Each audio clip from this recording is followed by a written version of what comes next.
নতুন করে ভোটের জনগণের বিন্যাস দেখে এবং সত্যিকার অর্থে ভোট কেন্দ্র তারা নতুনভাবে ঘোষণা করবেন। কারণ ফ্যাসিবাদের আমলের ভোট কেন্দ্রগুলো এইটা ছিল রাজনৈতিক উদ্দেশ্য।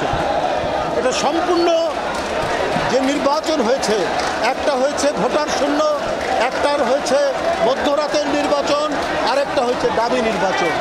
এই সমস্ত নির্বাচন এখন মানুষ ভুলবে যদি এই নির্বাচন কমিশন এবং অন্তর্বর্তী সরকার একটা অবাধ সুষ্ঠু নির্বাচন ফেব্রুয়ারির মধ্যে দেয় এবং জনগণের যে দাবি, গণতান্ত্রিক রাজনৈতিক দলগুলোর যে দাবি, সেই দাবিগুলো পূরণ করে তারা পদক্ষেপ গ্রহণ করলেই আমি মনে করি যে ভোটারদের মধ্যে আস্থা আসবে এবং ভোটাররা ভোট কেন্দ্রে যাবে।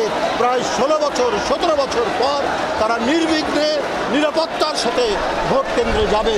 সেই ব্যবস্থা, সেই পরিবেশ নির্বাচন কমিশনকে তৈরি করতে হবে। ধন্যবাদ।